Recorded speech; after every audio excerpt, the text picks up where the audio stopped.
Dance Studios, brought to you by Old Mutual.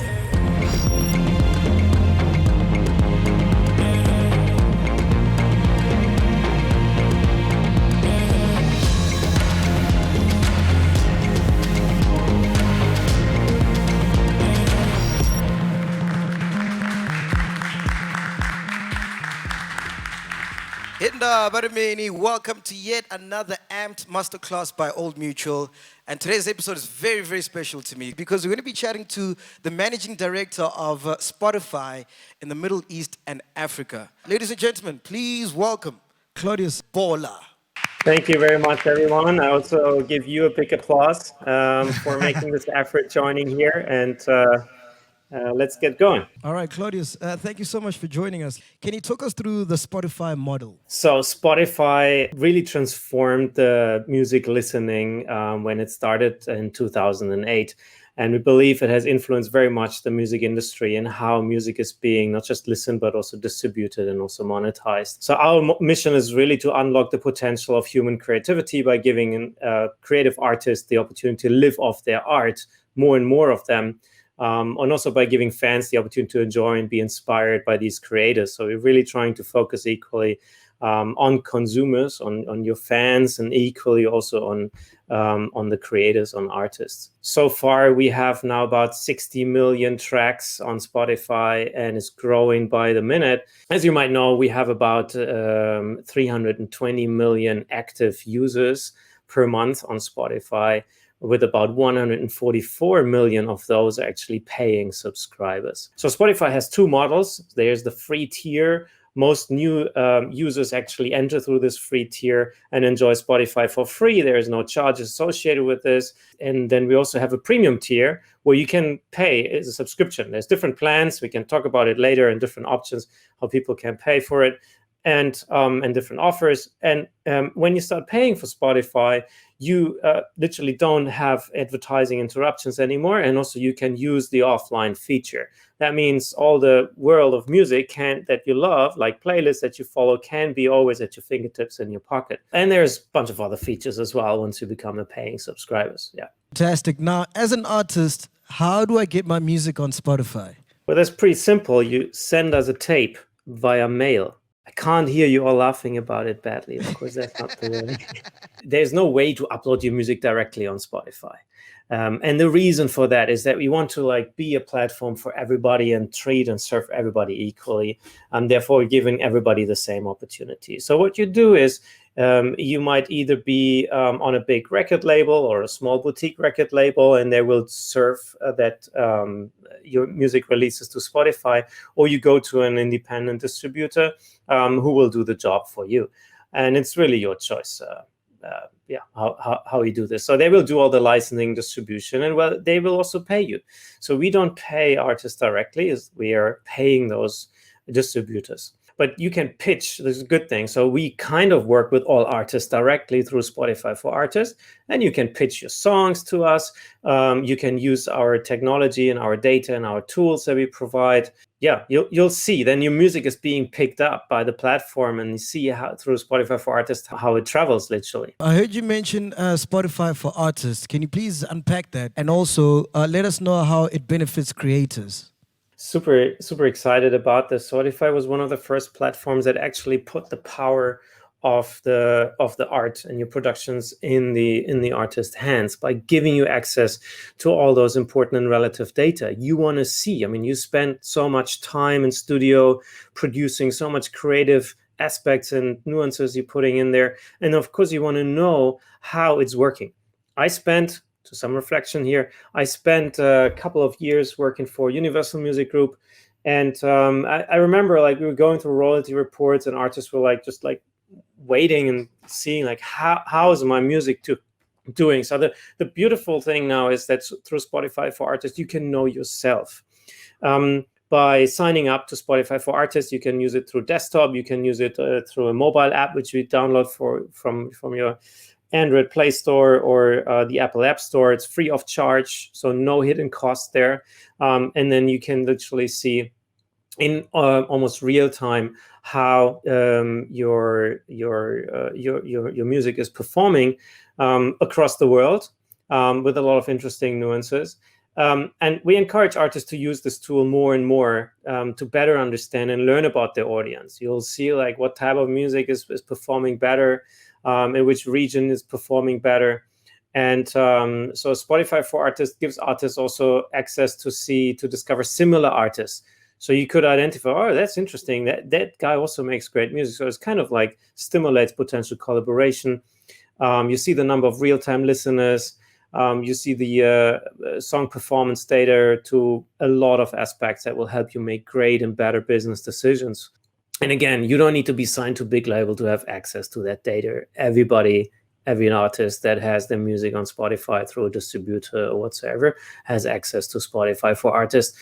Also on that platform, you'll find lots of interesting guide videos on how to do things. We even have some top A-list artists talking to you how you can actually work with Spotify for Artists. Really want to encourage all of you to check it out. Fantastic. So now once I've got access, how do I manage my profile on Spotify for Artists? You probably all know Facebook and Instagram, and it's more easy.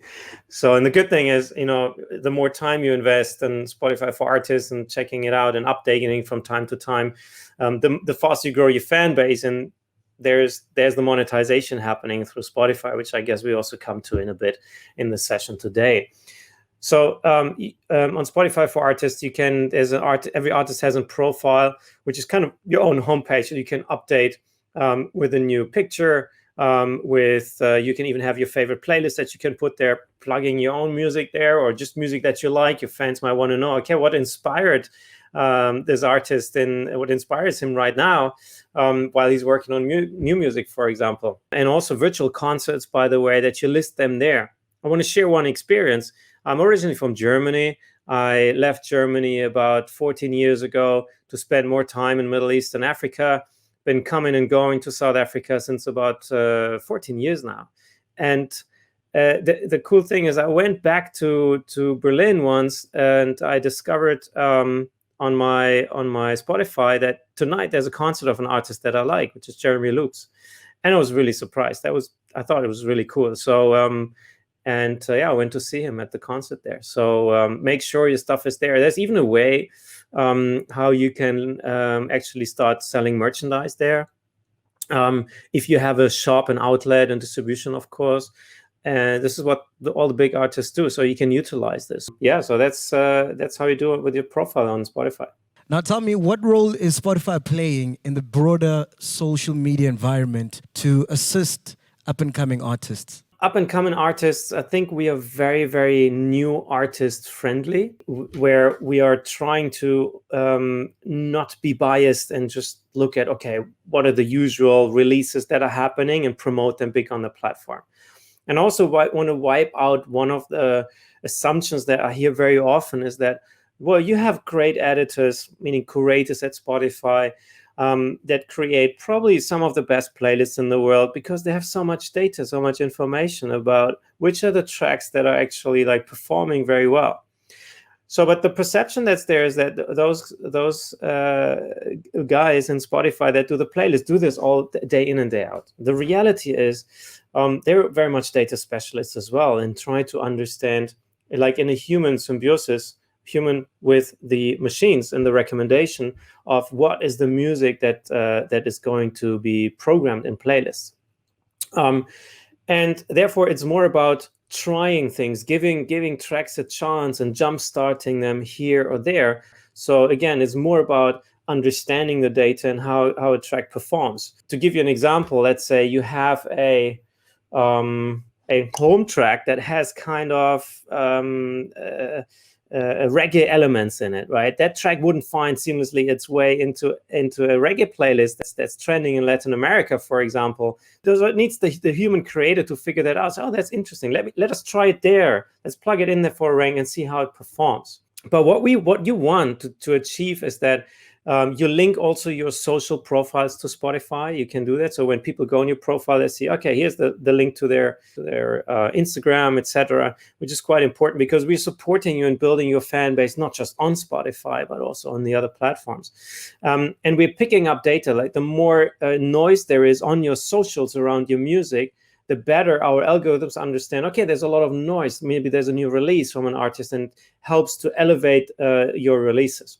Yeah, it's quite complex. There's, I think, more than 3 billion data points a day that are being collected by all these various systems and platforms. But it's so interesting. It's not about the amount of data, but like what really is that data that makes a difference, and in treating each track equally. That is insane. We're living in a time where people are very sensitive about their data. So how is Spotify using that data in promotion and discovery as well? So, okay, data, there is, I just want to like be careful, like what we were talking about. So when we talk about data, so we're talking about mobile data that you have from your telecom provider, because that's a serious issue in South Africa, very much, right? It's very, very expensive. But we're talking about the data that we actually discover about an artist and about the artist's music and how it's performing, and we're serving that through Spotify for Artists. You can see it in real time on the Spotify for Artists mobile app. We actually have artists that check in it 20 times a day when they just kick out a new release. They want to see how is it going.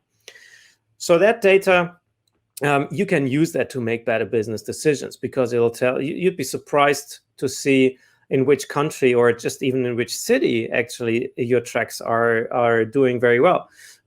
We had a chat with Metallica some years ago, and they were saying, look, whenever you go to concert, we just look at the Spotify data and see where is what type of music being favored, which of our tracks, and therefore they create the set list for that. So Seattle, for example, they brought this example, said they just want more of the hard songs. So maybe open with Nothing Else Matters, and then go more to the harder things. But that's just like one area. You'll also see where your audience is. So and therefore go to your touring manager or company or promoter and talk about, well, I think I have a huge following. We had an artist saying, we have a huge following in Durban, but you never presented the opportunity that we can actually go and do a gig there. So you use that information to make better decisions. At the same time, what you could also do is try to find new audiences in new countries. So literally on Spotify, there's no borders. You're talking to a global audience of 320 million people, out of which 144 million today are paying. And it's going to grow. I mean, over the last few years, we had roughly a 30% growth in our user base. And so therefore, if you kind of stimulate with paying a few bucks on Facebook marketing money, or like whatever, you choose the platform where you market your music, why not promoting it, let's say in France? And then just see how it goes. Put a few bucks there and see how it performs. You kind of jump starting then your track in France, if you just use France as an abstract example. And then you see the data and say, okay, well, it's interesting. And if you advertise in 5 countries, you see in which of these 5 countries your track is actually performing better. And therefore, you make better decisions on what are you focusing on. Oh, and a very, very simple one, I should have mentioned this first, is if you release an album, you want to know which are the tracks that are performing best out of your album, and therefore make your decisions on how you are actually investing your efforts and your time when you produce your next album, because you know what's going to fly, you know much better, and things become less subjective. Let the data tell you. And again, trial and error, just try it out. It's very, very simple. It's easier to use than lots of other social media platforms. And tell me, how hard or easy is it to get a track featured on a Spotify playlist? Well, so it's there's no secret sauce to it. We have our team of editors looking at new releases. So we are very much into new discovery. We're super keen and looking out for that. The good thing is you don't need to try to call someone, because even if you know someone in Spotify, they won't be able to help you. Also, it wouldn't be fair for everybody else. So we thought for years, and have been involving for years, like what is it that we can provide to an audience equally, that serves the audience equally, because we want to discover those hidden tracks. So in a certain way, you can compete with Drake and Rihanna with your track. The next Despacito or Gangnam Style can come from South Africa with no doubt. And I think the stories that we see with Nasty C being signed to an international label, and we put him on a New York Square, Times Square, New York billboard, actually tells this. This is not because he's a great guy, because he is a great guy, but it's not because the label, we're working a lot with that label actually to make that happen. it's really about the music. So if his music is trending and getting a lot of traction, therefore that will the rest will come seamlessly. So how easy is it to pitch a song? It's you use it through Spotify for Artists. Make sure also that's a recommendation, is that you have, before you kick out your release, before you publish your release, give it ample of time, like 3-4 weeks. Make a plan on what you want to put out there on your social media. Have some images, some stories ready about yourself and about the release, and then think about what is the information that you release, not just on the day, but like throughout this time. And before that, you submit it via Spotify for Artists, and you pitch it through an editor. It's very simple. You can put certain text there. This is about this and that, hashtags and so on. And then our editors will pick it up. You can even choose a certain territory that you feel could be interesting. As I mentioned, if reggae elements in there, you can say, oh, guys, you could check it out. Maybe it has to go in a reggae playlist. Or maybe it would fly very well in Canada or France, for example. So that type of information, pitch it to Spotify for Artists, and we'll have editors then picking it up and trying it out.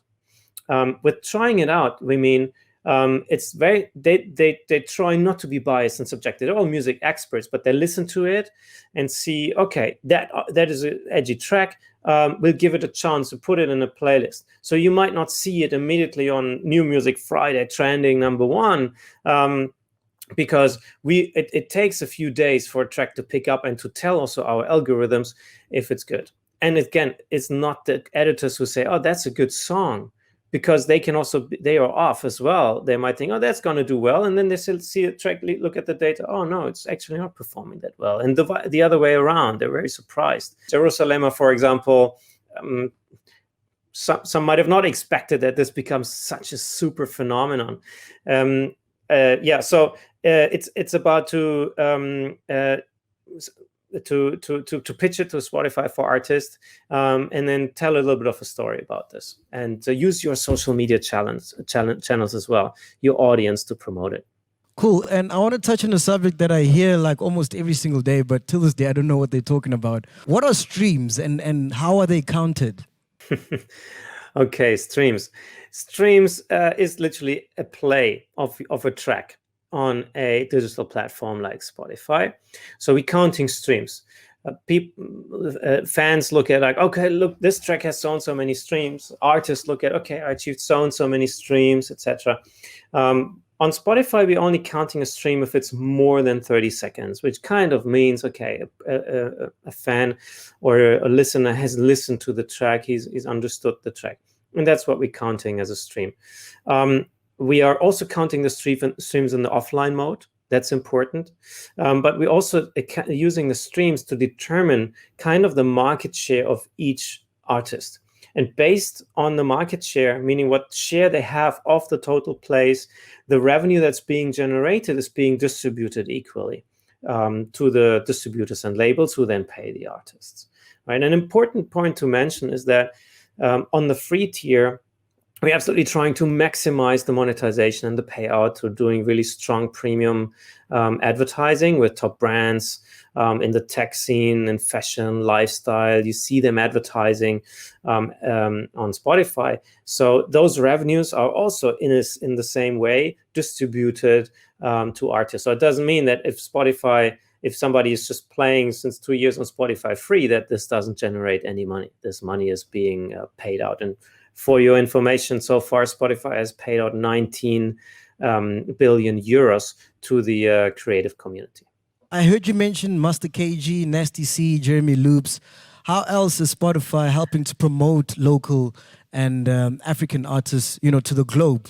Well, I'm so excited about it because we have really outstanding success stories right in front of us, but there's also like thousands of smaller success stories that are surrounding this. So just by the nature on what I explained, how the digital system is set up. Now, let's say an artist in South Africa releases a track, puts a little bit of noise out there, maybe has some interview coming to AMPD Studio talking about it, and there's the following picks up on it in a very short period of time. Then the algorithms see, okay, there's a track spiking. And there's a lot of noise on viral, meaning on social media, which is also connected to Spotify. Then other algorithmic playlists will also pick it up. So we have, for example, viral charts, which is a dynamic playlist. So there's no editor managing it. It just picks up on viral inputs, which tracks are trending very much. So if then, like in the top viral tracks in South Africa, if a track trends very, very fast and ranks high, then even a global viral top 50 playlist could pick it up easily. And this is also how editors look at the data. So we recommend always to pitch a track and pitch for playlist inclusion. But this is kind of a way. So just by the pure nature of how Spotify is set up, since we launched in South Africa 2.5 years ago, we have seen more and more examples, because now you have your fan bases in South Africa that you can activate to drive the traction within a very short period of time. So that's just like one important element on how your music can travel, not just travel the world, but kind of conquer the world. Then the next element, what we are trying to do is very much not to just pick a handful of artists that are already big and give them to a world stage. We're really looking at all stages where artists are in and giving them opportunities. One opportunity is our Radar program, which is a global program, which it is a global playlist as well. And we are supporting artists to be entering into this global playlist. By supporting them on the ground, I think with Elaine, we've done a merchandise drop. So we gave her some great Spotify Elaine co-branded merchandise that she gave it to our fans and so on. You might want to think about the global audiences as well. Think about a subscriber on Spotify in the UK is roughly paying 3 times the amount for a subscription than in South Africa. So put an outlook there. See like how can you actually reach to people across the world. Cool. Now, it's no secret that piracy has been a major issue in the music industry. How is Spotify combating that? Yeah, it's interesting because Spotify, as a Swedish company, literally started when piracy was rampant, or just before that, it was absolutely blooming and kind of reduced the revenues of the music industry. And because it was so much more convenient to go to piracy. But now, since we have Spotify free that anyone can start using right away that has a smartphone, and therefore there is no need to go to piracy, because it is such a better solution.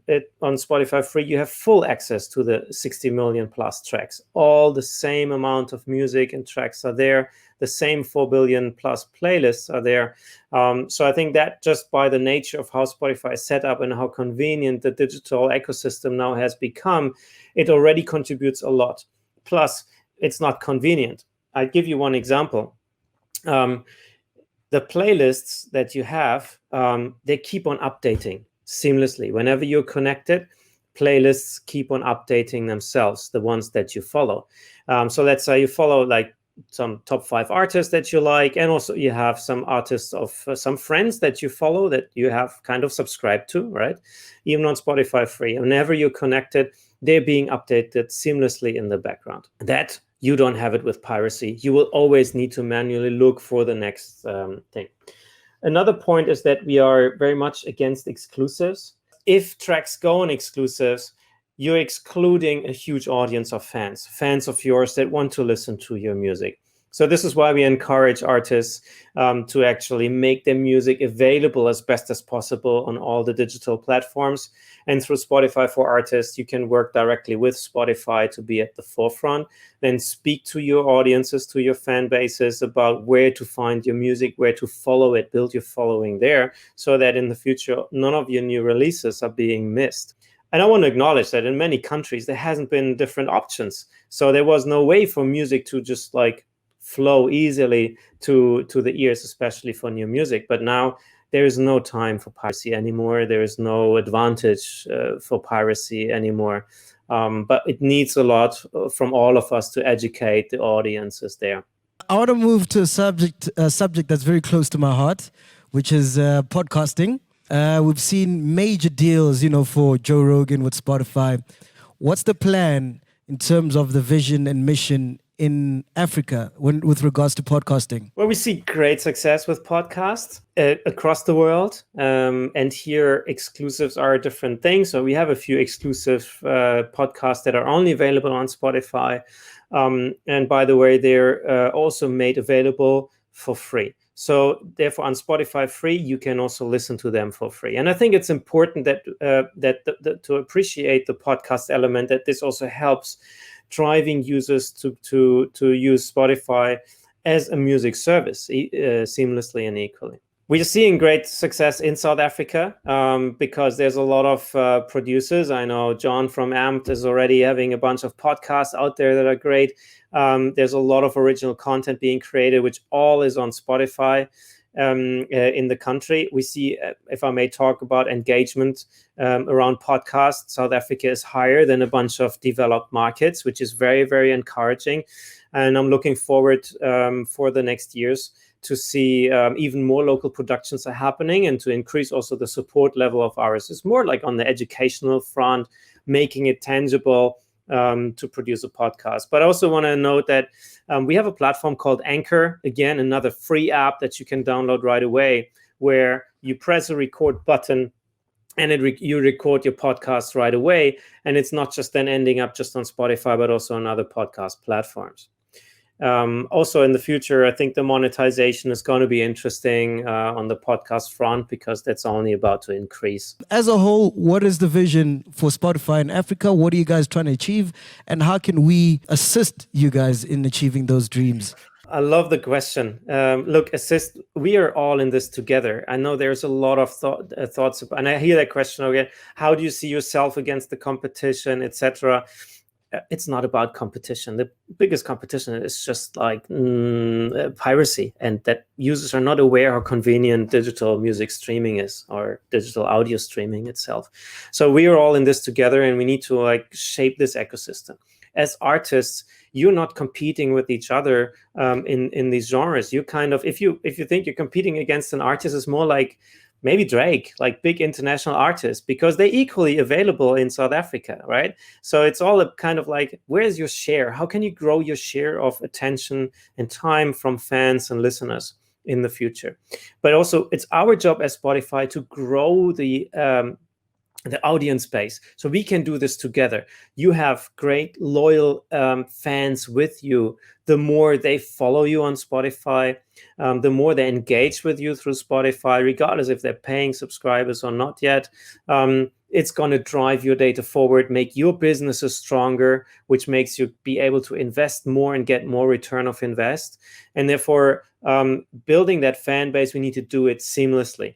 So we're focusing on PR. We're working with artists, like these things with Nasty C, that he's on Times Square in New York on a Spotify billboard.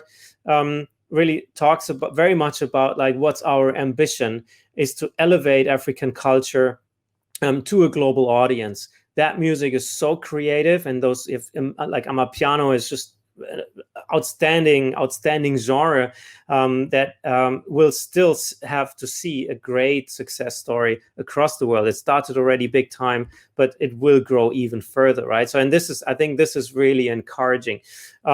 We are very happy with how we're growing in South Africa. It's very much above our expectations, I have to say, and this is why we continue investing even more in the next couple of years, and growing the support teams, growing the technology, adding new features. And if I may want to look back, when we looked at South Africa, since we touched base on data from mobile carriers, we have launched a light product. So I think it's about like 10, 11 megabyte. When you download the app, it has like almost all the same features as the full Spotify app that's available in South Africa for smartphones that don't have that much data capability and that are not that new. And that's how we look at South Africa and other markets to support them better. But also we have a low data saver feature where in 1 hour it consumes less than 11 megabytes of data, which is extremely low. If you might want to compare that to some music video streaming platforms who are like 20 times more than that. or other platforms are at around 50 megabytes. So it's about technology as well that we need to bring forward to help new audiences make this first move and start converting and going over to Spotify, or just to start with digital music streaming. Claudius, once again, thank you so much for your time. It's not every day that you get to talk to the managing director at Spotify. We're going to take a quick ad break. When we come back, we're going to take some questions from the audience. Are you ready for them? Totally ready. Bring it on. AMP Studios brought to you by Old Mutual. Making a new these days, go rough. Just ask that guy. So that's why you need Old Mutual rewards. They're lifing. See, these guys actually reward you for being clever. Anybody can join, and it's free. It's my son's birthday tomorrow, so let's earn some points. Now turn my points into cash, and they send a voucher. Then just shop, show, and scan. The time is now. Sign up for free to Old Mutual Rewards today. Hi, I'm Sam. I'm also Sam. Meet my little Sam. Only the best for my son. Sam! I'm Sam! This is Sam, live. I'm Sam. No two people are the same, so why should their cover be? New personal cover from Old Mutual lets you build the cover that's right for you and your budget. And it's easy to change as your life does too. The time is now to get personal cover that's just for you. Speak to your financial advisor today.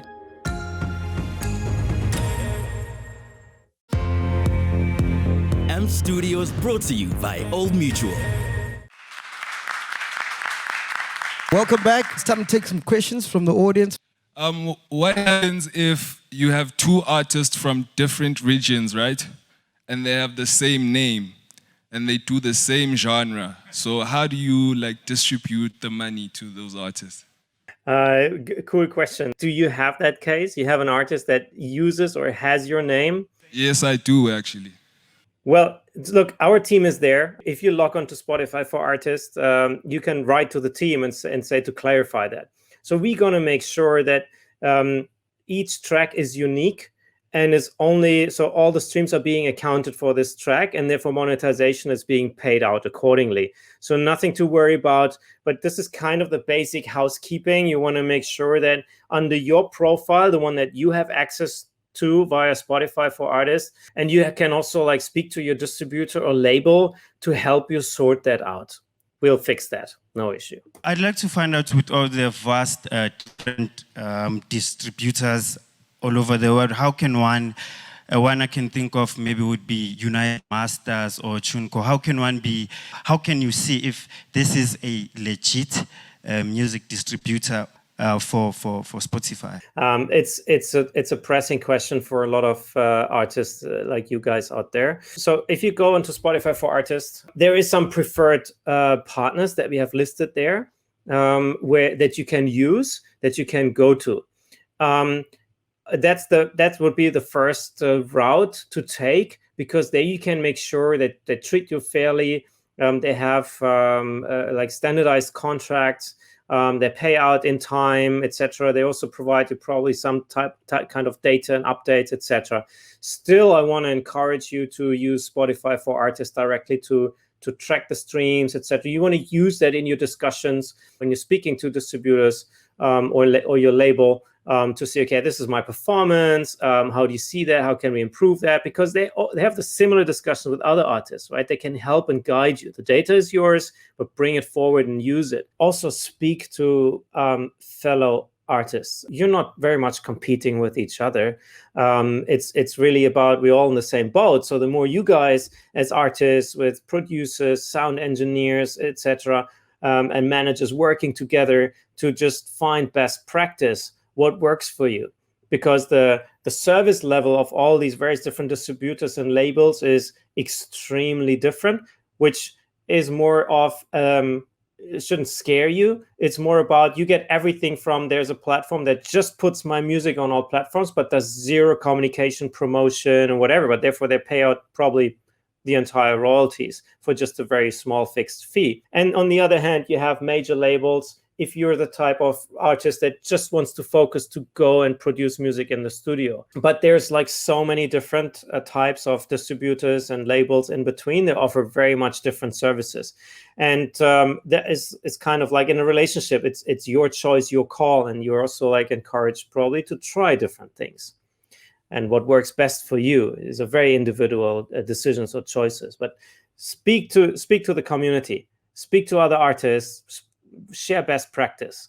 Hi, I wanted to ask, if a brand new artist who just recorded their first single and doesn't have much of a following yet wants to start building a fan base on Spotify itself, so not a local one, but a digital fan base, what's the best way to be discovered?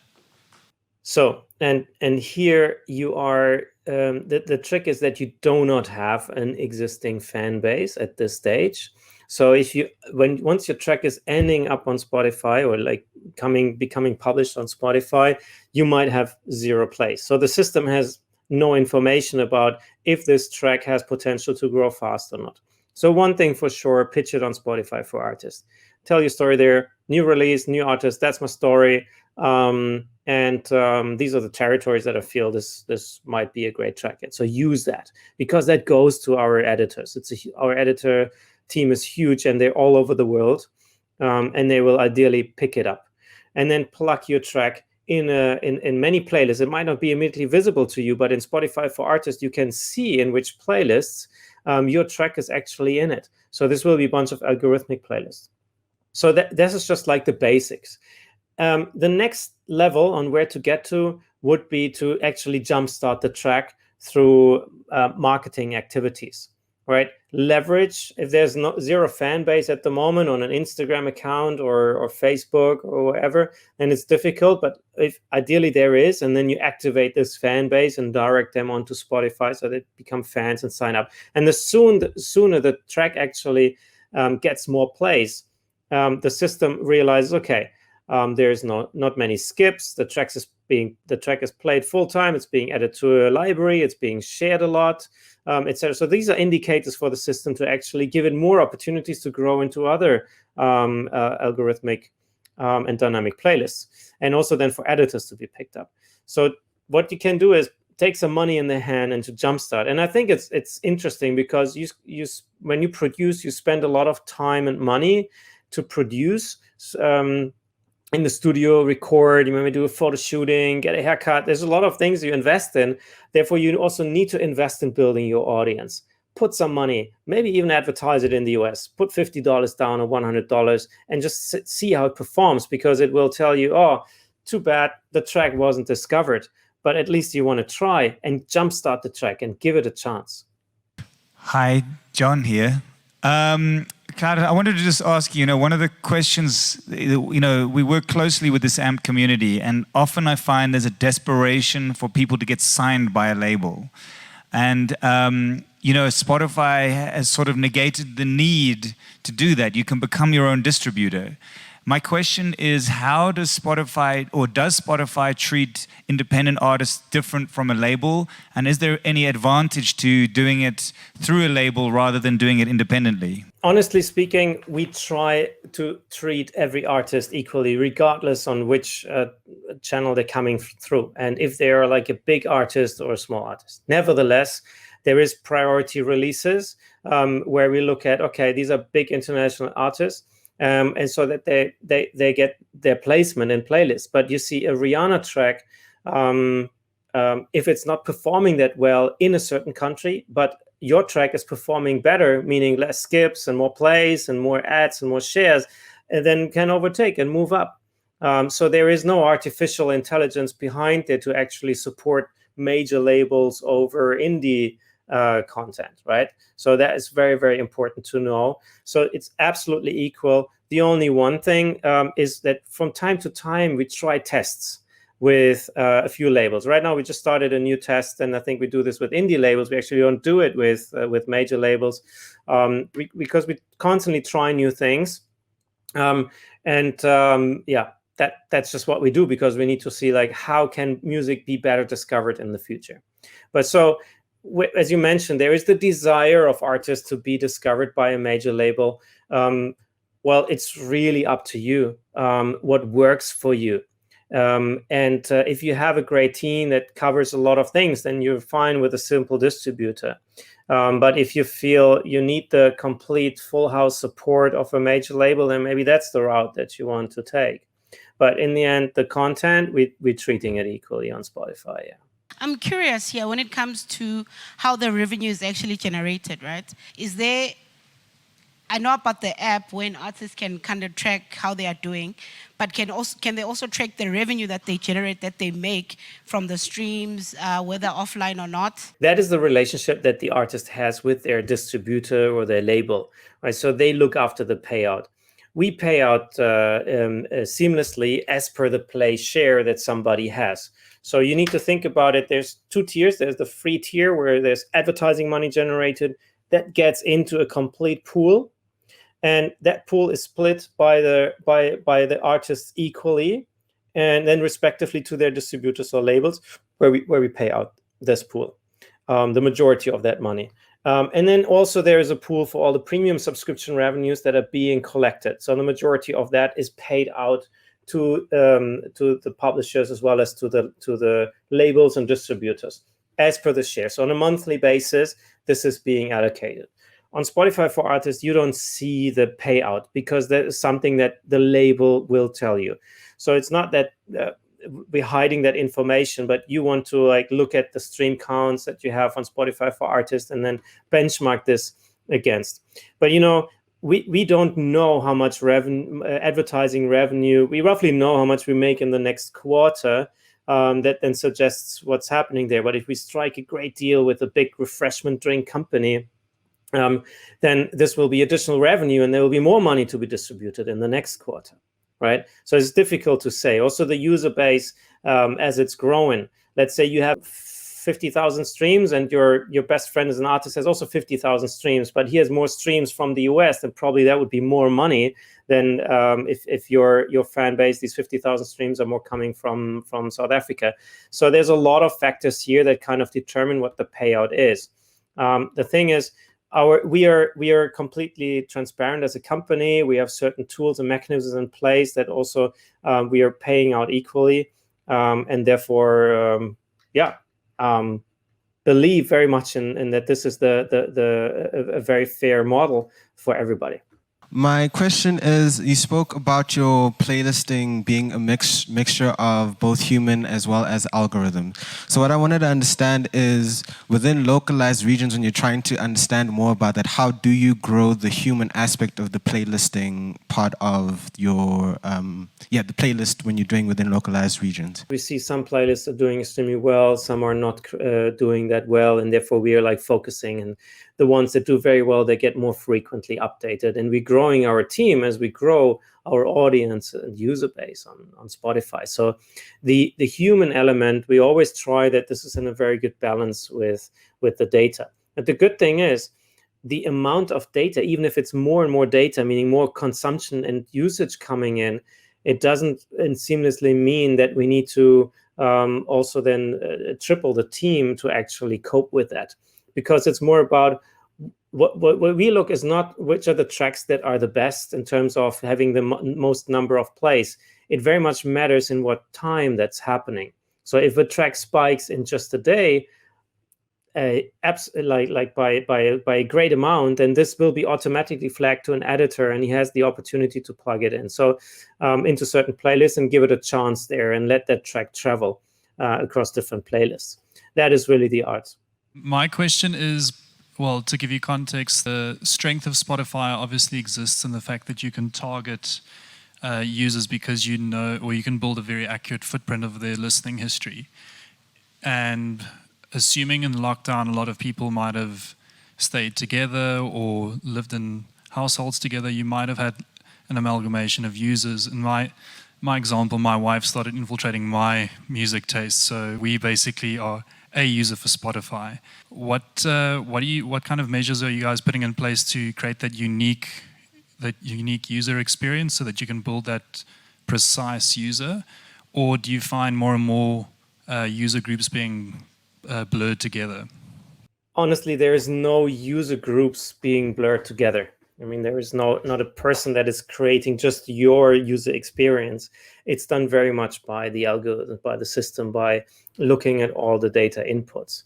But this is like the result of refining this for years and also applying very much machine learning technology in order to get there. So how does it start? Is relatively simple. If you're just signing up to Spotify for the first time, each country, sometimes each county has a different taste onboarding, is what we call it. So it's like some pre-configured artists and genres that make sense, that are relevant for this particular country. So when you sign up for the first time, you get to select a few things that you like. There's a great mix of international and local artists that you then can select. And as soon as you start playing, every action you do, like you play, how long you play, when you skip, what you add to a playlist, what you share with a friend, it starts to map kind of the behavior there in an anonymous way, and therefore learns from you. So the more you use Spotify, the more the user experience is becoming more tailored. It gets messy. Like in my case, my daughter uses my playlist as well, so I have tons of kids songs as well, and then it becomes messy. It really doesn't work. But that's really what's happening. And in this case, by the way, we have a family plan that we launched in South Africa where you can get 6 accounts under the umbrella. It's just, I think it's 60% more expensive than the standard subscription. It's a great deal. We also launched a dual plan, 30% more expensive. It's for couples or two people that live together under the same roof, that can sign up to, and then you keep the accounts separate so it doesn't get too messy, like in your case. Sorry. Fantastic. Thank you so much for taking time out of your busy schedule. I think this has been a very fruitful event, and congratulations with everything that you're doing. All right, Mac, John, it's been a big pleasure being in South Africa somehow, and being with the great fans there of Spotify and great artists. So we love your support. Keep it up, guys. I'm on the next plane coming back down to South Africa as soon as the situation betters. I know you're all going through a tough time probably, and I wish you all the very best. Stay safe, stay connected with Spotify, and reach out to our team using Spotify for Artists, pitch your tracks, and good luck. Stay safe.